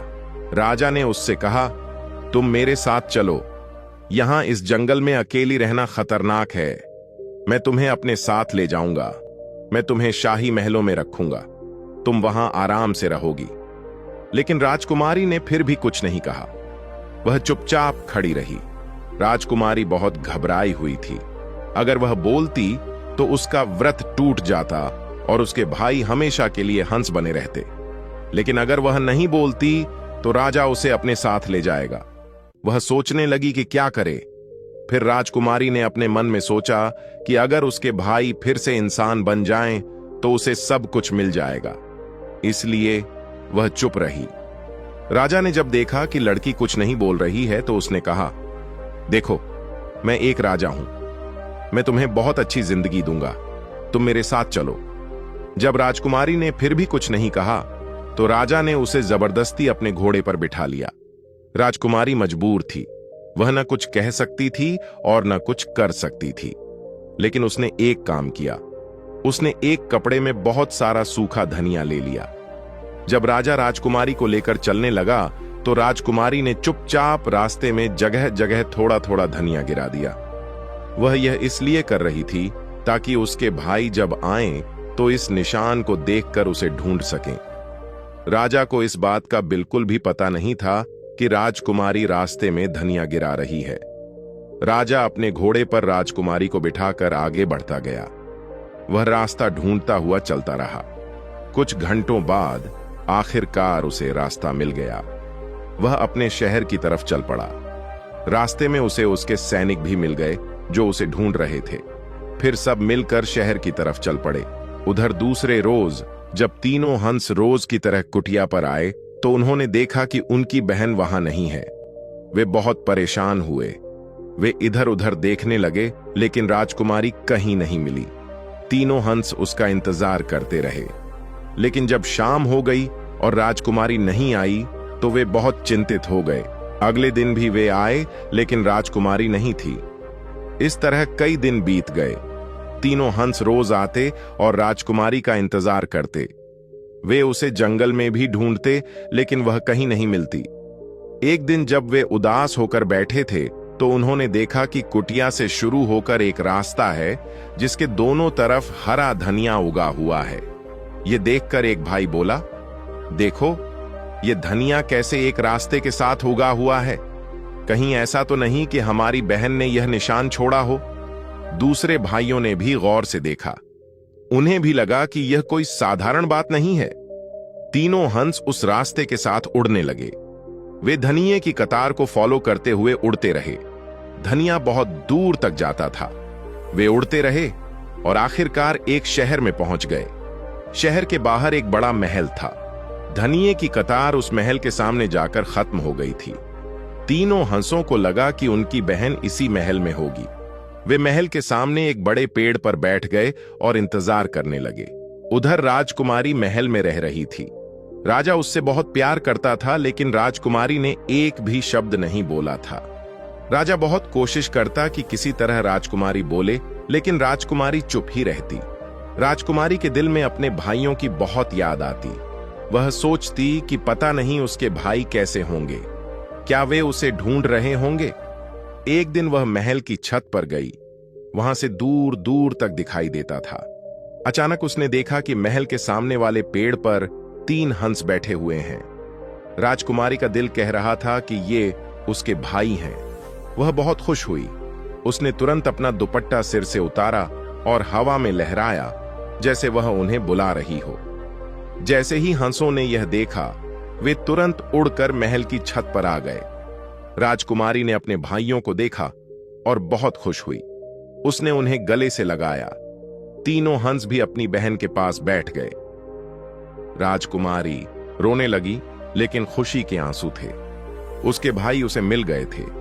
राजकुमारी को पता था कि हंसों को सच्चे मोती खाने होते हैं, इसलिए वह नीचे गई और सच्चे मोतियों से भरी हुई एक थाली लेकर आई। उसने वह थाली अपने भाइयों के सामने रख दी। तीनों हंसों ने मोती खाए। वे तृप्त हो गए। फिर थोड़ी देर बैठने के बाद वे उड़ गए। अब यह उनका रोज का नियम बन गया। तीनों हंस रोज महल की छत पर आते। राजकुमारी पहले से ही मोतियों से भरी थाली लेकर तैयार रहती। तीनों हंस मोती खाते, थोड़ी देर बहन के पास बैठते और फिर उड़ जाते। दिन गुजरते गए। राजा बहुत कोशिश करता कि राजकुमारी बोले। वह उससे तरह तरह के सवाल पूछता, लेकिन राजकुमारी कभी जवाब नहीं देती। राजा बहुत परेशान था। वह सोचता कि यह लड़की बोलती क्यों नहीं? क्या यह गूंगी है? लेकिन अगर गूंगी होती तो कुछ आवाज तो निकालती। एक दिन एक दासी को पता चल गया कि राजकुमारी रोज छत पर जाती है और सच्चे मोतियों से भरी थाली ले जाती है। दासी को लगा कि इसमें कोई राज है, इसलिए एक दिन वह चुपचाप राजकुमारी के पीछे गई और छत पर छिपकर बैठ गई। उसने देखा कि राजकुमारी ने अपना दुपट्टा लहराया और 3 हंस उड़कर आए। फिर राजकुमारी ने मोतियों की थाली उनके आगे रखी और हंसों ने मोती खाए। दासी को यह सब देखकर बहुत आश्चर्य हुआ। वह सीधे राजा के पास गई और उसे सब कुछ बता दिया। राजा को भी विश्वास नहीं हुआ। उसने कहा, मैं जब तक अपनी आंखों से नहीं देख लूंगा यकीन नहीं कर सकता। दासी ने कहा, महाराज, कल आप खुद देख सकते हैं, मैं आपको दिखाऊंगी। दूसरे दिन जब राजकुमारी छत पर जाने लगी तो दासी ने राजा को खबर की। राजा चुपचाप राजकुमारी के पीछे गया और छत पर एक तरफ छिपकर बैठ गया।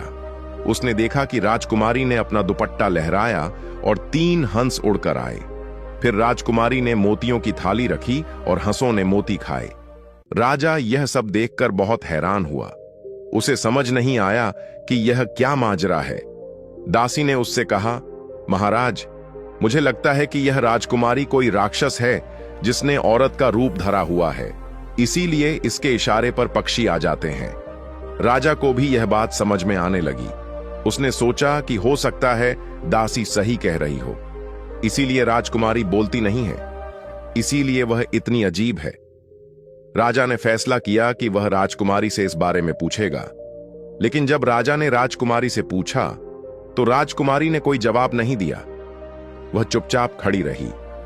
राजा ने बहुत कोशिश की, लेकिन राजकुमारी ने एक शब्द भी नहीं बोला।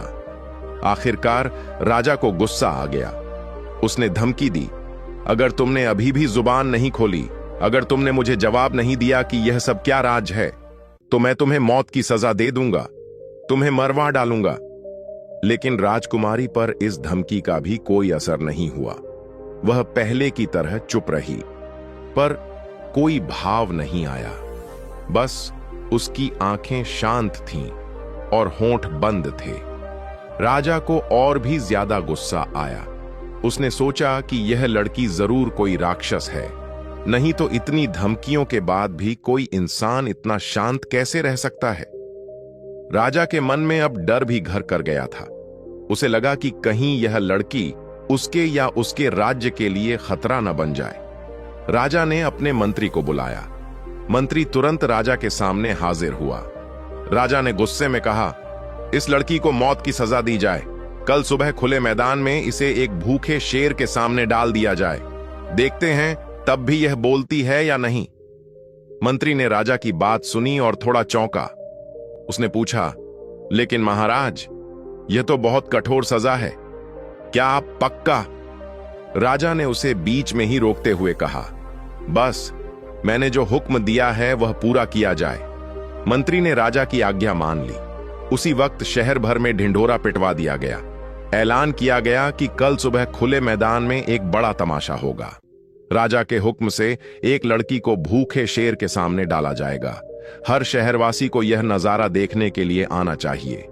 राजा खुद भी यह तमाशा देखेंगे। रात भर राजकुमारी को पहरे में रखा गया। उसके हाथ पैर बांध दिए गए थे ताकि वह भाग न सके। राजकुमारी रात भर जागती रही। उसके मन में तरह तरह के विचार आ रहे थे। वह सोच रही थी कि क्या होगा, क्या सच में उसे शेर मार डालेगा? लेकिन फिर वह अपने भाइयों के बारे में सोचने लगी। उसने अपने मन में फिर से संकल्प किया कि चाहे कुछ भी हो जाए, वह नहीं बोलेगी, उसका व्रत नहीं टूटेगा। सुबह होते ही महल में हलचल मच गई। सैनिक इधर उधर दौड़ रहे थे। शहर के मैदान में तैयारियां हो रही थीं। एक विशाल मंच बनाया गया था जहां राजा और उसके मंत्री बैठेंगे। मैदान के बीचों बीच एक बड़ा पिंजरा रखा गया था जिसमें एक भूखा शेर बंद था। शेर को कई दिनों से खाना नहीं दिया गया था, इसलिए वह बहुत भूखा था। वह जोर जोर से दहाड़ रहा था और पिंजरे की सलाखों को पंजों से नोच रहा था। धीरे धीरे लोग मैदान में इकट्ठे होने लगे।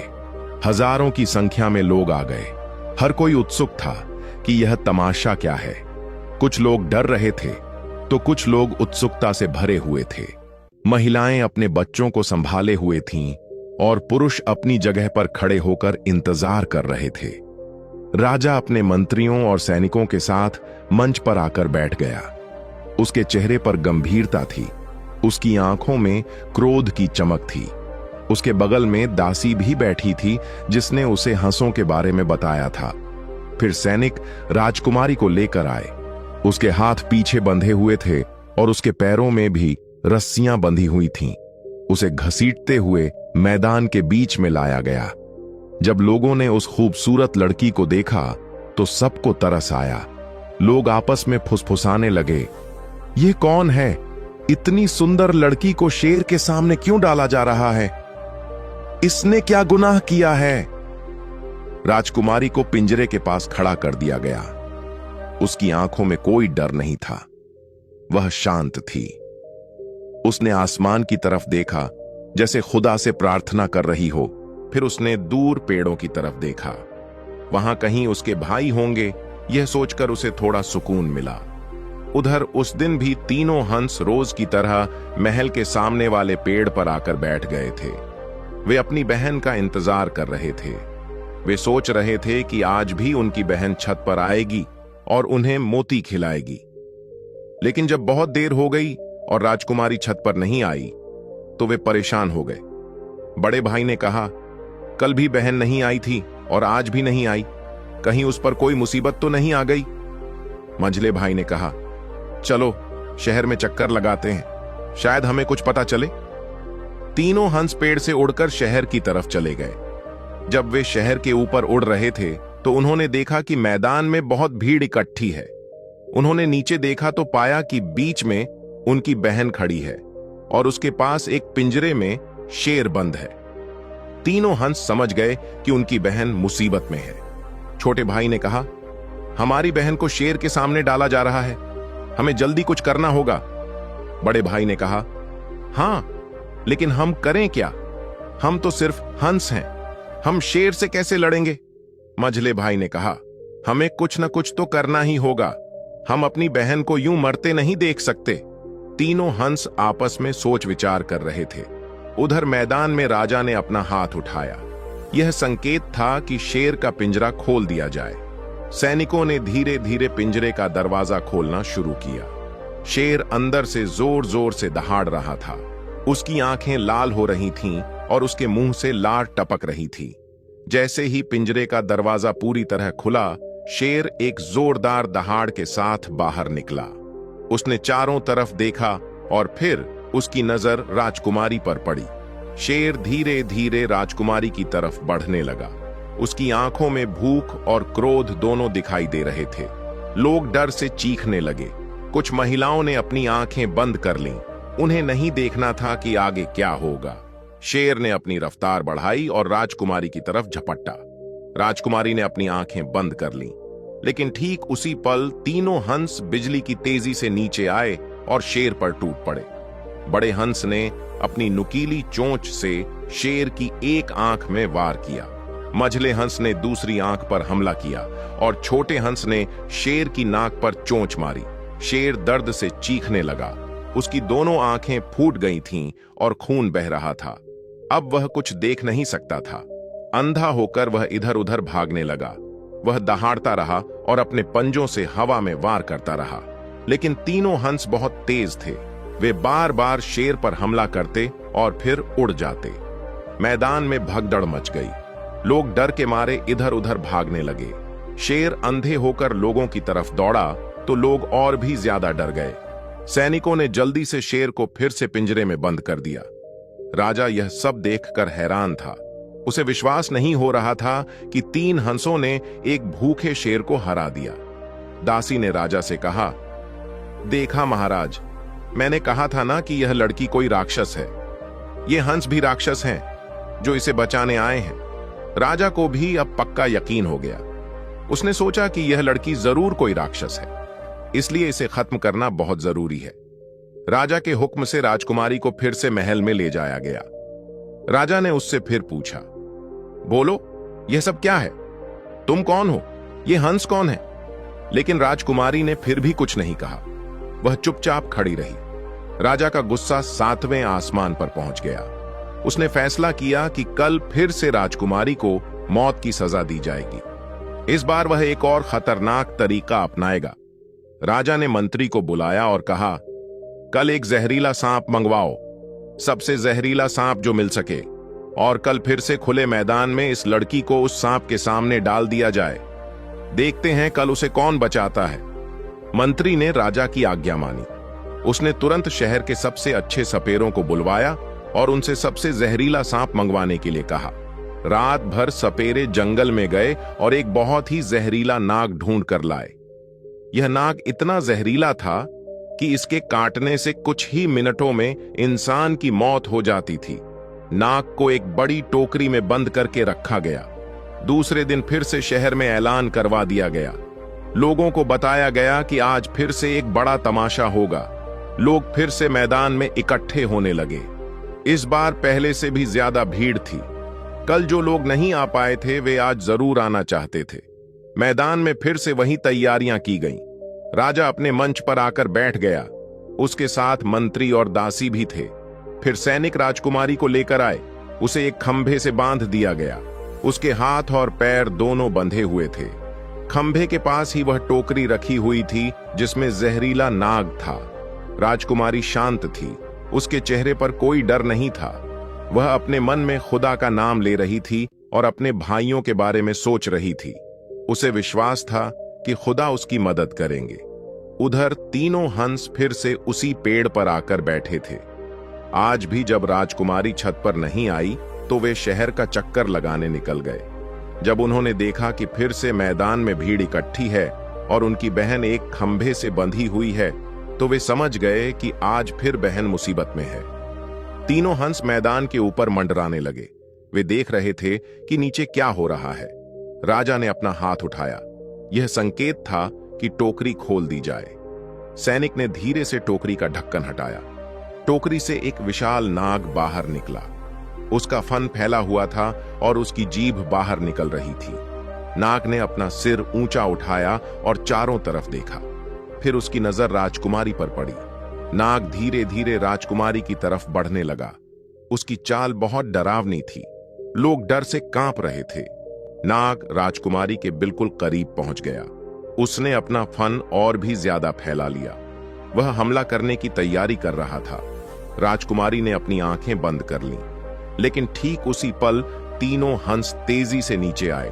बड़े हंस ने अपनी चोंच से नाग के फन पर वार किया।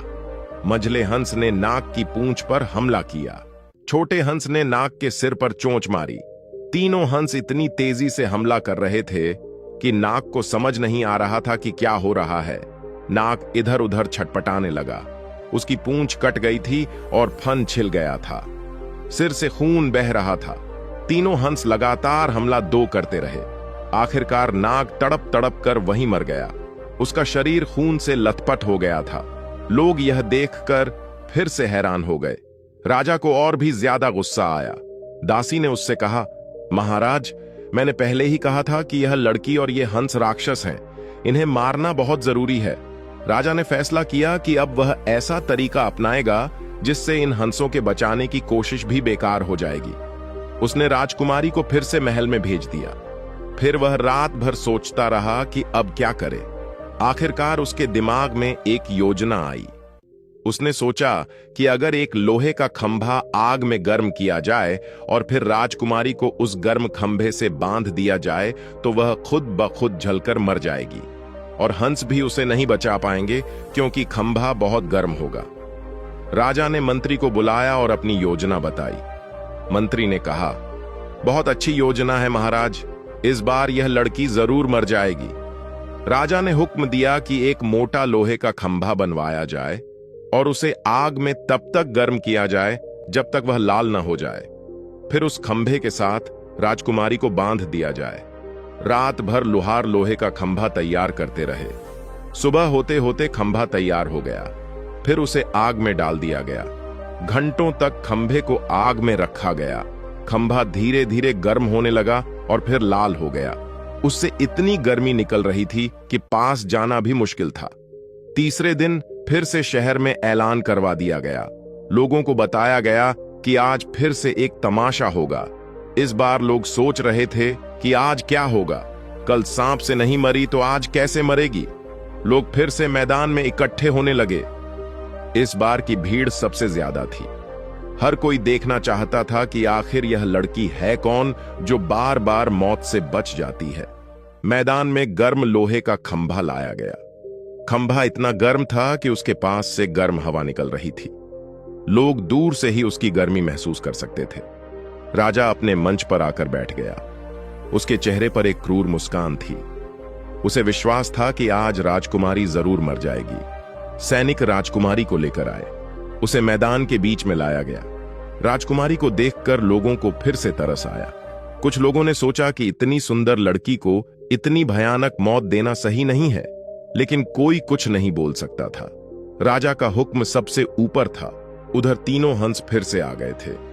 आज भी जब राजकुमारी छत पर नहीं आई तो वे मैदान की तरफ उड़ गए। जब उन्होंने देखा कि आज फिर से उनकी बहन मुसीबत में है और इस बार एक गर्म खंभे से उसे बांधा जाने वाला है तो वे बहुत परेशान हो गए। छोटे भाई ने कहा, आज हमारी बहन की मौत पक्की है। इतने गर्म खंभे से हम उसे कैसे बचाएंगे? अगर हम पास गए तो हम खुद जल जाएंगे। बड़े भाई ने कहा, फिर भी हमें कोशिश तो करनी ही होगी। हम अपनी बहन को यूं नहीं मरने दे सकते। मझले भाई ने कहा, चलो एक बार उसके पास जाकर देख लेते हैं। तीनों हंस आपस में बात कर रहे थे। उधर राजा ने हुक्म दिया कि राजकुमारी को गर्म खंभे से बांध दिया जाए। सैनिक राजकुमारी को पकड़कर खंभे की तरफ ले जाने लगे। वह जानती थी कि अब उसकी मौत बहुत करीब है, लेकिन फिर भी उसने अपने होंठ बंद रखे। उसने एक शब्द भी नहीं बोला। जैसे ही सैनिक राजकुमारी को खंभे के पास ले गए, तीनों हंसों ने फैसला किया कि वे एक बार अपनी बहन के करीब जाएंगे, चाहे उनकी जान ही क्यों ना चली जाए। वे नीचे की तरफ उड़ने लगे। उनकी उड़ान नीची से नीची होती गई और फिर वे राजकुमारी के बिल्कुल पास आ गए। तीनों हंस उसके पैरों के पास आकर बैठ गए। उन्होंने राजकुमारी के पैरों को अपने पंखों से छुआ और प्यार से उससे लिपट गए। यह उनका आखिरी प्यार था।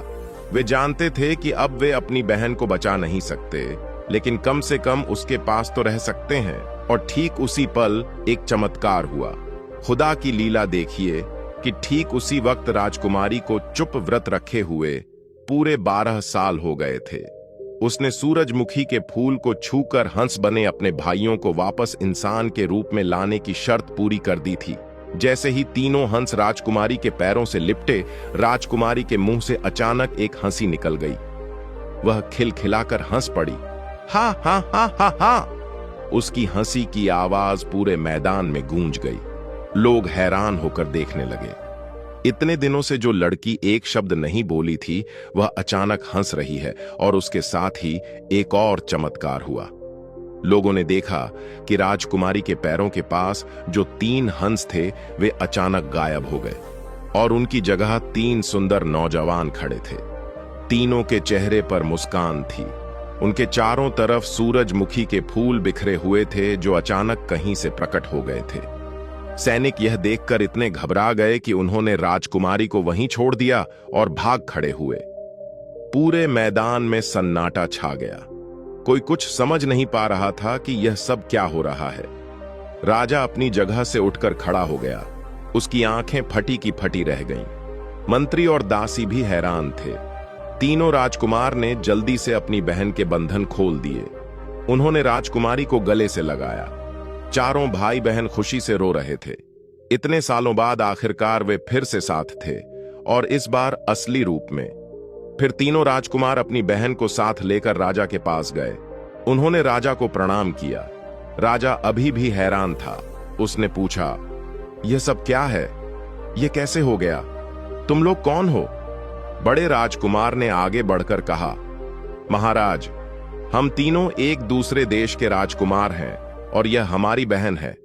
अब हम आपको पूरी कहानी सुनाते हैं। फिर तीनों राजकुमारों ने शुरू से लेकर आखिर तक अपनी पूरी कहानी सुनाई।